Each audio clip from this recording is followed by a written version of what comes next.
Hi అండి. ఇంతకుముందు మనం స్వయం పోషకాలు అనే టాపిక్ గురించి చర్చించాం కదా. అందులోనే పత్రహరితం అంటే ఏందో తెలుసుకున్నాం. అయితే ఆ పత్రహరితం యొక్క అడ్డుకోత నిర్మాణం గురించి మనం ఇప్పుడు చర్చించుకుందాం. అయితే ఈ మనం పత్రం యొక్క అడ్డుకోతను పరిశీలించినప్పుడు అందులో త్వచంతో కూడిన నిర్మాణాలు ఉంటాయండి. ఎన్ని ఉంటాయి? 3 త్వచాలు ఉంటాయి. తైలకాడ తొంతరల వంటి నిర్మాణాన్ని ఏర్పరిచే త్వచమే మూడో త్వచం అంటారు. ఇక్కడ ఉంది కదా, నేను ఈ పిక్చర్ని రఫ్గా గీసుకున్నానండి. మీకు అర్థం కాకుంటే బుక్స్లో టెక్స్ట్ బుక్లో 10th క్లాస్ టెక్స్ట్ బుక్లో ఉంటుంది. అయితే ఇక్కడ టైలకాడ్ దొంతరులు వంటి నిర్మాణాన్ని కలిగి ఉంది కదా అండి, దీన్నే గ్రానా అంటారు. అయితే క్లోరోప్లాస్ట్లోని కాంతి శక్తి, క్లోరోప్లాస్ట్ అంటే ఏంది? పత్రహరితం కాంతి శక్తిని గ్రహించే భాగం ఏదంటే ఈ గ్రానా అండి.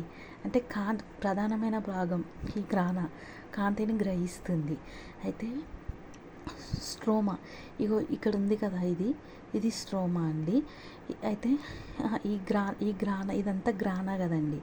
ఈ మధ్యలో ద్రవంలాగా లిక్విడ్ లాగా ఉంది కదా, మధ్య ద్రవంతో నిండిన భాగాన్ని ఏమంటారంటే స్ట్రోమా అంటారు. ఇంకొకటి కిరణజన్య సంయోగక్రియ వర్ణాలు ఏంటి? కాంతిని శోషించే పదార్థాలు ఏవి అంటే పత్రహరితం. నువ్వు ఎప్పుడైనా సరే అండి, ఒక మొక్క పెరగాలంటే ఖచ్చితంగా కాంతి అవసరం. ఆ కాంతి అంటే ఇప్పుడు ఆ లీఫ్ ఎగ్జాంపుల్ అండి, ప్రతి లీఫ్ గ్రీన్ కలర్లో ఉంటుంది కదా, దాంట్లో ఖచ్చితంగా కిరణజన్య సంయోగక్రియ అనేది జరుగుతుంది. అయితే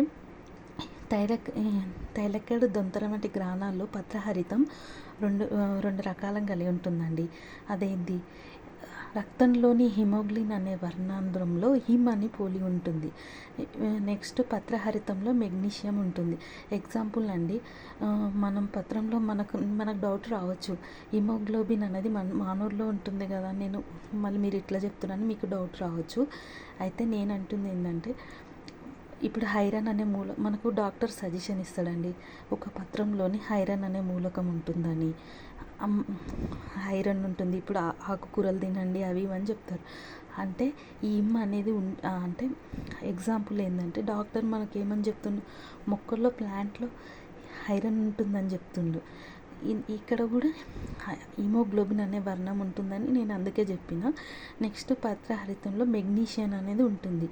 అయితే మనం తీసుకున్న మొక్కలని ఐరన్ తీసుకుంటాం కదా, దానివల్ల మనకు బ్లడ్ వస్తుంది. ఇంకొకటి హిమోగ్లోబిన్ అనేది ఆక్సిజన్ని మన హ్యూమన్ బాడీలో సరఫరా చేయడానికి కూడా ఉపయోగపడుతుందండి. నెక్స్ట్ పత్రహరితం యొక్క వర్ణాలు 2 రకాలు, క్లోరోఫిల్ ఏ, క్లోరోఫిల్ బి. నీలి ఆకుపచ్చ ఉన్నాయన్నీ క్లోరోఫిల్ ఏ వర్ణకం అండి. అంటే క్లోరోఫాస్ట్, ఇప్పుడు ఆకులు గ్రీన్ కలర్లో ఉంటాయి కదా, అవన్నీ నీలి ఆకుపచ్చ ముక్కలు ఉన్నవన్నీ క్లోరోఫిల్ ఏ. Example spirogyra. మన ఇప్పుడు పాచు ఉంటుంది కదా హౌజుల్లో, ఇప్పుడు ఎగ్జాంపుల్ మన కంటి ముందర కనిపించేటివండి, అవన్నిట్లోని క్లోరోఫిల్ ఏ అంటే నీలి ఆకుపచ్చ రంగులోనే ఉంటాయి కదా, అందులో క్లోరోఫిల్ అనేది ఉంటుంది. నెక్స్ట్ క్లోరోఫిల్ బి పసుపు ఆకుపచ్చ వర్ణంలో కలర్లో ఉంటుంది. అయితే దాదాపు ప్రతి గ్రానాలోని 250 నుండి 400 వర్ణ అణువులు కలిసి ఒక సమూహంగా కాంతి శోషణ సముదాయంగా ఏర్పడతాయండి. అంటే ఒక యూనిట్గా ఏర్పడి ఉంటాయి. వీటినే మనం కిరణజన్య సంయోగక్రియ ప్రమాణాలు అని అంటారు. ఇప్పుడు ఎగ్జాంపుల్ ఇవ్వచ్చు, కిరణజన్య సంయోగక్రియ ప్రమాణాలు ఏంటి కింది వాటిలో ఎందులో ఉంటాయని ఎగ్జాంపుల్గా అడగచ్చు. ఇవి గ్రానాల్లోని ఎన్ని ఉంటాయి? 250 నుండి 400 వర్ణ అణువులు కలిసి ఉంటాయని మనం గుర్తుపెట్టుకోవాలి. నెక్స్ట్ కిరణజన్య సంయోగక్రియ క్లోరోప్లాస్ట్లో అనేక సంఘటనలు జరుగుతాయండి. ఒకటి ఏంటంటే కాంతి శక్తి రసాయన శక్తిగా మారటం, నీటి అణువులు విచ్ఛిత్తి చెందడం అంటే విడిపోవడం. ఒక అణువు తీసుకున్న నీటి బిందువును అవి విచ్ఛిత్తిగా అంటే చిన్న చిన్న బుగ్గలకు విడిపోవడం. నెక్స్ట్ కార్బన్ డైఆక్సైడ్ అణువు కార్బోహైడ్రేట్స్గా శేఖరణ చెందటం. కా కార్బోహైడ్రేట్స్ అంటే ఏంటండి, మనం పిండి పదార్థాలు మనం చదువుకునే ఉంటాం కెమిస్ట్రీలో.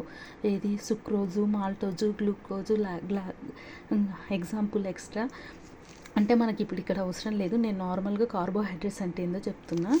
నెక్స్ట్, కిన్యజన్య సంయోక్రియలో 2 దశలు జరుగుతాయండి. ఒకటి కాంతి చర్య, 2 నిష్కాంతి చర్య. కాంతి చర్య అంటే లైట్ డిపెండెంట్ రియాక్షన్, నిష్కాంతి చర్య అంటే లైట్ ఇండిపెండెంట్ రియాక్షన్. అంటే మనము తెలుగుతో పాటు ఇంగ్లీష్ కూడా నేర్చుకోవాలండి. ఇప్పుడు కాంపిటేటివ్ ఎగ్జామ్లో ఏమవుతుందంటే ఇంగ్లీష్ కూడా ఒక్కొక్కసారి మనం రాసే ఉంటాం కదా, అందులో ఇంగ్లీష్లో కూడా ఇవ్వడం జరుగుతుంది, తెలుగులో ఇవ్వకుండా ఇచ్చి పక్కన తెలుగులో దానికి రాయడం జరుగుతుంది. నెక్స్ట్, కాంతి చర్య గురించి చెప్పుకుందాం. కాంతి చర్య అంటే లైట్ డిపెండెంట్ రియాక్షన్. ఇది ఎక్కడ ఉంటుంది? గ్రానాల్లో ఉంటుంది. గ్రానా అంటే క్లోరోప్లాస్ట్లో గ్రానాలో జరుగుతుందండి.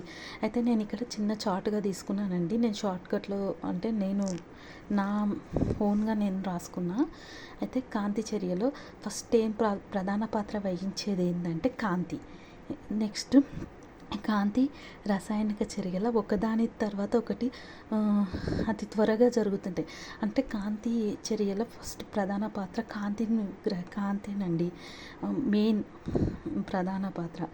ఇదేం చేస్తుంది? రసాయనిక చర్యల ఒకదాని తర్వాత ఒకటి వెంటనే జరుగుతూ ఉంటుంది. కాబట్టి వీటిని ఏమంటాం? కాంతి రసాయన దశ అంటాం. గుర్తుందా అండి? కాంతి చర్యలో కాంతి ప్రధాన పాత్ర వహిస్తుంది. నెక్స్ట్, ఈ కాంతి రసాయనిక చర్యలు వెంబడే జరగటం వలన వీటిని కాంతి రసాయన దశ అంటారు. దీన్నే ఫోటో కెమికల్ ఫేజ్. కాంతి చర్యలో 2 సోపానాలు ఉంటాయండి. అయితే ఇవి సూర్యుని నుంచి వచ్చే ప్రోటాన్లను లీఫ్ అంటే పత్రహరితం గ్రహించుకొని అంటే ఇట్లా శోషించుకొని అవి కాంతివంతంగా అవుతాయండి. నెక్స్ట్, రెండో సోపానం చెప్తున్నా. ఇవి శక్తిని వినియోగించుకొని నీటి అణువులను విచ్ఛిన్ని చేసి ఆక్సిజన్ విడుదలకు తోడ్పడుతుంది. ఇక్కడ నేను ఆ బుక్లో లేదండి, నేను ఇక్కడ ఓన్గా రాసుకున్న. H2O అంటే హైడ్రోజన్ డైఆక్సైడ్ ని సమీకరణ చేస్తే H+OH- అంటే ఆక్సిజన్గా విడుదలకు తోడ్పడుతుంది. ఈ చర్యను ఏమంటారు? నీటి కాంతి విశ్లేషణ, ఫోటోలైసిస్ ఆఫ్ వాటర్ అని అంటారు. అంటే కాంతి విచ్ఛిన్నం అంటారు. ఈ కాంతి విశ్లేషణను ఎవరు కనుగొన్నారు? హీల్ను నిరూపించాడు. అందుకే దీన్ని ఏమంటారు? హీల్ చర్య అంటారు. నెక్స్ట్, నిష్కాంతి చర్య. ఈ దశలో చర్యలకు కాంతి శక్తి అవసరం లేదు. కాంతి అంటే మనం ఇప్పుడు పేర్లోనే ఉందండి. నిష్కాంతి అంటే నిష్క్రమించడం, అంటే తనకు ఇంకా కాంతి అవసరం లేదు అని అర్థం. అంటే ఇది కాంతి అవసరం లేదంటే రాత్రి టైంలో జరుగుతుందని మనం అనుకోవచ్చు. అది కాదండి. ఈ చర్య అనేది కాంతి పైన ఆధారపడదు అని అర్థం. అయితే కాంతి విశ్లేషణలో ఉత్పత్తి అయిన H+ అయాన్ NADPH అనే ప్రత్యేక అణువులను స్వీకరించి NADPHగా మారుతుంది. NADPH యొక్క H+ అయాన్ కార్బన్ డైఆక్సైడ్తో కలిసి ATP అడినోసిన్ ట్రైఫాస్ఫేట్ని వినియోగించుకొని గ్లూకోజ్గా ఏర్పరుస్తుంది. లాస్ట్కి ఏమవుతుంది? ఈ గ్లూకోజు ఫార్ములా C6H12O6. అంటే గ్లూకోజ్ పదార్థంగా ఏ పదార్థంగా మారుతుంటే స్టార్చ్ పిండి పదార్థాలుగా మారుతుంది. ఓకే అండి, ఈరోజు మనకు 10th క్లాస్లోని స్వయం పోషకాల గురించి అయిపోయిందండి. ఏమన్నా రిమైనింగ్ కొన్ని చెప్పకుంటే నేను మళ్ళీ రేపు క్లాస్లో చెప్తాను. నెక్స్ట్ మనం చెప్పుకోబోయే టాపిక్ పరపోషకాలు, హెట్రోట్రోపిక్ గురించి చెప్పుకోవడం జరుగుతుంది. Thank you. సబ్స్క్రైబ్ చేయండి.